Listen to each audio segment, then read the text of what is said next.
In this video, I'm going to answer the most worrisome questions that people have about moving to and living in Raleigh, North Carolina. You know, Raleigh is getting more Google searches than almost any city in the Southeast right now, but not all of them are for the right reasons. So people want to know about the big stuff. What's the job market like? What are those winters like? And is this city and the populace too young for me? You know, after years of helping families, retirees, and singles find their way, let's talk about the 10 biggest questions that people have about living in Raleigh. Question number 1, is Raleigh's job market strong enough for people who aren't in the tech industry? So if you've been holding off moving to Raleigh because you're not a software engineer, wait for just a second. This might be the most misunderstood thing about our city. You know, people hear Research Triangle and immediately think of startups, founders, and software engineers. And yes, that's an important part of our area, but Raleigh's economy is running on a much broader engine than just tech. You know, first, Raleigh's the state capital,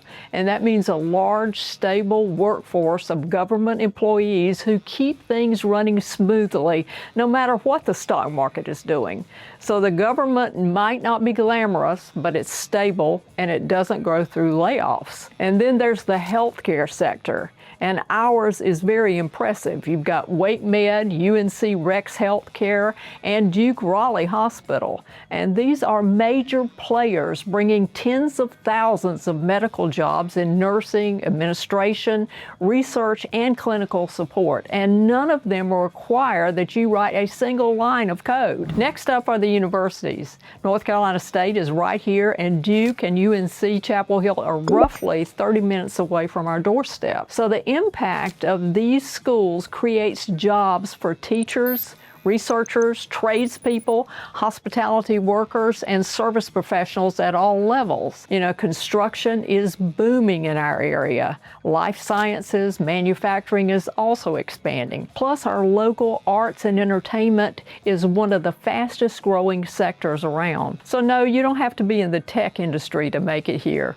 When we get into the entrepreneurial question, you'll see why this diverse economy is a game changer for people building their own businesses. Now, Raleigh is known for tech, but remember, that's just one layer of a much deeper economy that most people realize. And now let's talk about the engine that powers it all. Question number 2, is Research Triangle Park actually a big deal, or is that just overhyped? You know, most people either brush off RTP as just some regional hype, or they vaguely know it's important, but very few understand how fundamental it is to our area. Research Triangle Park is the largest research park in the U.S., nearly 400 companies and about 55,000 employees. And it has an economic impact that brings in billions annually for North Carolina. And this shapes everything from job growth to property values all across our metro area. What makes RTP so unique is how it was created. It didn't start as a tech ecosystem like Silicon Valley, growing up around one company. It was a very intentional public-private academic partnership formed decades ago with one specific goal: to transform what had been one of the poorest states in our country into a hub for innovation. And it worked really well. Today, the Triangle is one of the most educated regions in our nation, with one of the highest concentrations of advanced degree workers anywhere in the U.S.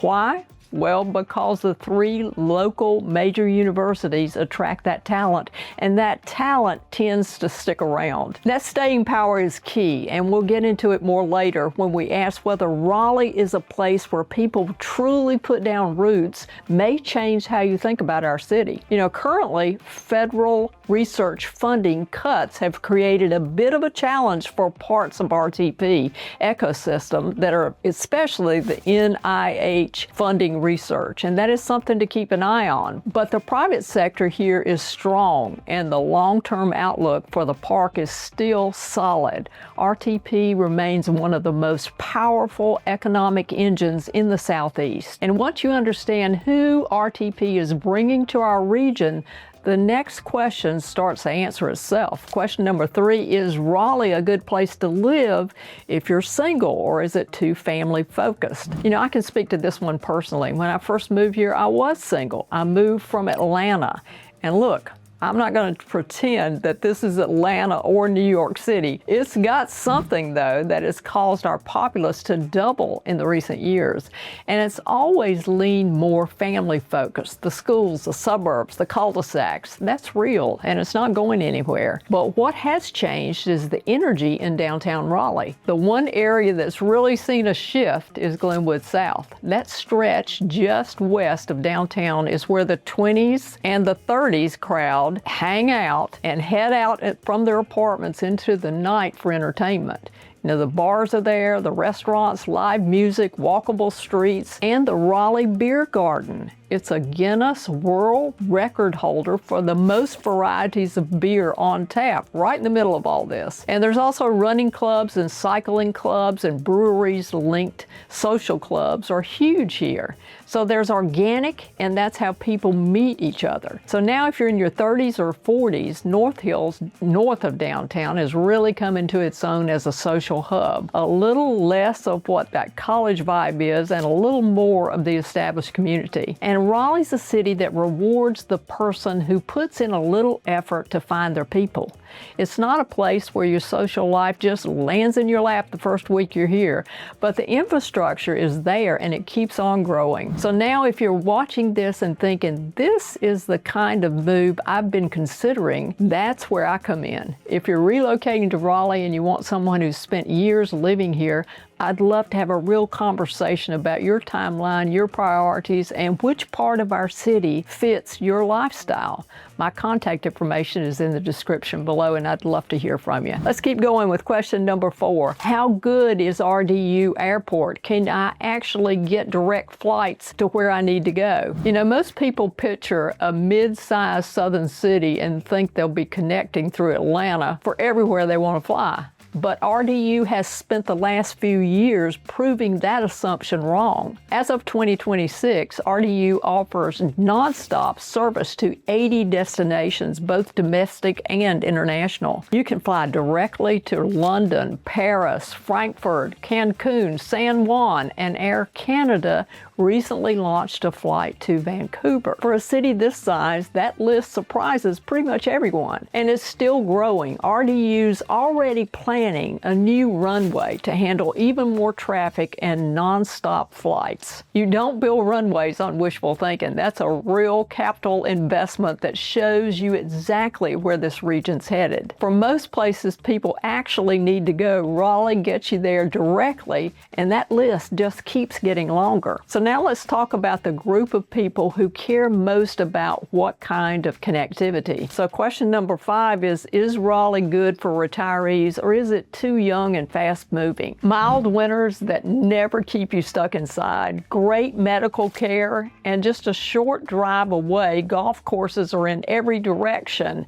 and a city with enough energy to make sure that you never feel put out to pasture. You know, that's retirement in Raleigh, North Carolina. And the health care infrastructure is here, and it's outstanding. Duke, Raleigh Hospital, UNC Rex Healthcare, and Wake Med provide top-notch cardiac, orthopedic, and geriatric care. These hospitals are spread out across the metro area, not in one corner tucked away. That accessibility is huge as you get older. Springmore is one of our continuing care retirement communities, and it has been recognized among the top CCRCs in North Carolina by Newsweek. So you get 4 real seasons here, but without those harsh extremes that make the Northeast winters feel so isolating. And if you've ever spent February shoveling a driveway at 6 a.m., you know that's important. But this is what I want retirees to hear the loudest. You don't have to withdraw from the world to retire here.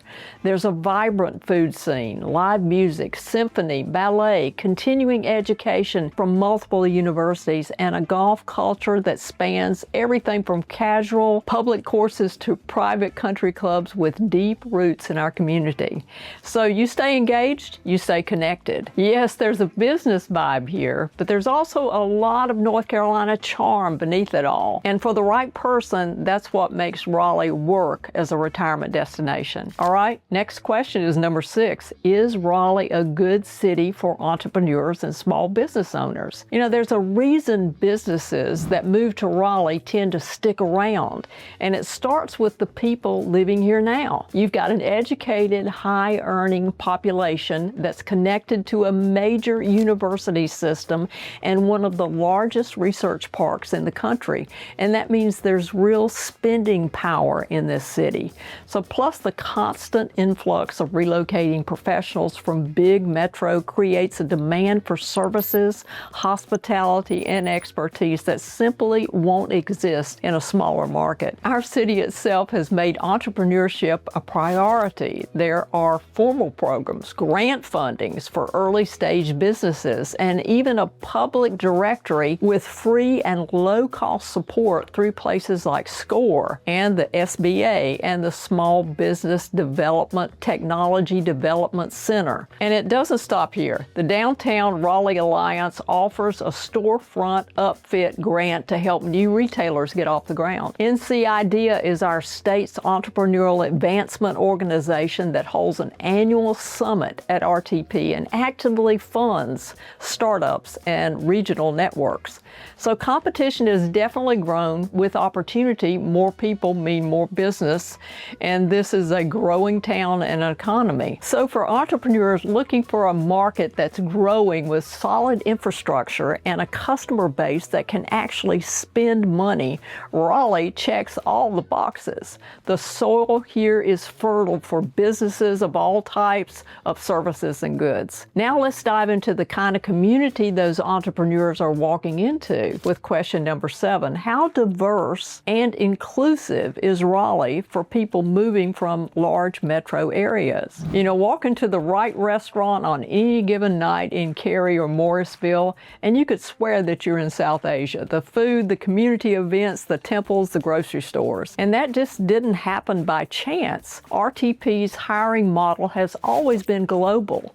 Companies there have been recruiting talent from all over the world for decades, and that has built an international community here in the Triangle. So you'll see it in the restaurant scene, the faith communities, and the neighborhoods. Morrisville and Cary in particular have large, well-established communities directly tied to the global workforce that RTP brought here. Highly educated cities tend to bring more exposure to different backgrounds and cultures, and Raleigh is one of the more educated cities in our country. For someone moving here from a major metro, the cultural adjustment here is pretty minimal compared to similar-sized, typical southern cities. So what I can tell you is after decades of living here is that Raleigh is a welcoming city, and the global nature of RTP plays a huge part in that vibe. And speaking of what daily life really feels like here, let's dive into one of the most practical concerns people have before making the move. Question number 8 has always been, what are Raleigh's winters actually like? Is there ice, snow, or nothing worth mentioning about? And I'll tell you this, the first time it snows in Raleigh, you're going to see adults acting like it's a snow day back in the 80s.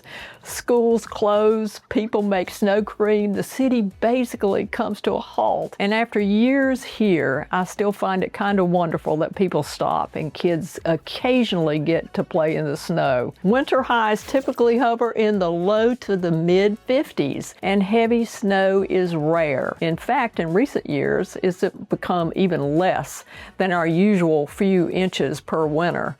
So what we have to get from time to time is ice. And let me tell you, this city doesn't handle it at all well. When a winter weather event hits, things stop in a way that might seem dramatic to somebody from Cleveland or Chicago. And that part is real. I'd rather you know it up front. People usually stock up like it's a blizzard coming, grocery stores, shelves clear out, and everybody gasses up their cars. For anyone coming from a place with real winters, this is a quality of life upgrade that's hard to overstate. So you still get 4 seasons and that crisp fall air, beautiful foliage, and the occasional dusting of snow. You just don't have to dig out your car every February. But do you want to know what is really underrated about Raleigh? Well, I believe it's our outdoor lifestyle. Question number 9 is Raleigh good for outdoor recreation beyond just a beach trip or a day trip to the mountains? On a Saturday morning in Raleigh, you could kayak on a lake within the city limits. You could run a long greenway trail or walk through what will eventually be one of the largest urban parks in the country. And all of this you could do before noon without touching a highway. That's why Raleigh's nickname is City in the Park. It means the capital area greenway spans over 120 miles of trails across our metro area, connecting neighborhoods to parks and parks to lakes in a way that you can really get lost in. My husband has walked every mile of this greenway, and it's quite a mission. Lake Johnson brings kayaking and paddleboarding, and Shelley Lake, a paved loop and playgrounds and a waterfront arts center.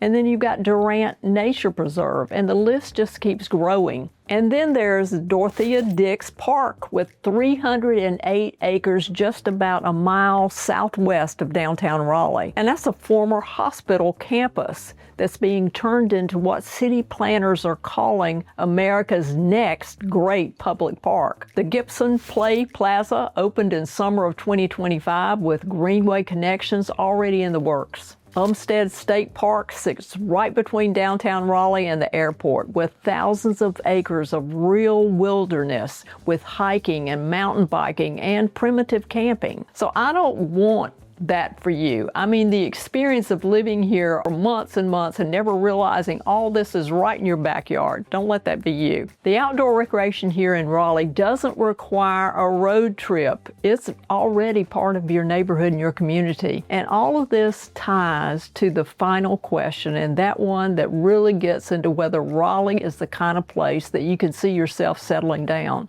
And that last question is Raleigh the kind of city where you can put down roots, or does everyone just pass through? There's something I've noticed after years of watching people move to our city, and the ones who came for a 2-year job assignment are still here a decade later, and they just stop making exit plans. You know, I've seen many executives refuse a promotion that involved moving to another city. They see their families happy, they're all set right here, and they love it. You know, Raleigh is ranked among the top cities in our country for net inbound moves, right up there with Nashville, Charlotte, and Atlanta. But just high inbound migration alone doesn't make a city where people stay. What really does are the neighborhoods and the communities. Places like 5 Points that have a true front porch culture where longtime residents actually know each other and gather. You know, even the outer suburbs in Cary, Apex, Wake Forest, Morrisville have built the kind of tight-knit identity that creates roots, not just addresses. So there's a tension worth mentioning, and that's Raleigh has grown fast, and some longtime residents feel like the city they loved has changed quicker than they would like to have seen. You know, I get it. I've watched this place evolve from a very different city into what we are today. But the newcomers become believers. They come for a job, but they stay because they fall in love with our place, our food scene, the outdoor access, and the mild winters. And before they know it, they've stopped looking for the exit plan. This city is where you put down roots, even when you didn't plan to. Raleigh tends to make people wonder why they waited so long to move here. Find the right part of this city for the way that you actually live, and suddenly most of what held you back starts to feel a lot smaller. If you're thinking about making the move to Raleigh and you want someone who's been living here for years, reach out to me at martyhampton.com today. Let's have a conversation about about where you belong in our city. Some of the suburbs we talked about today are about to change in a big way over the next few years. And if you want to know which ones still have room to get in early, I've linked a video breaking down the 5 Raleigh suburbs that are pulling ahead right now. Thanks for watching. I'll see you next time.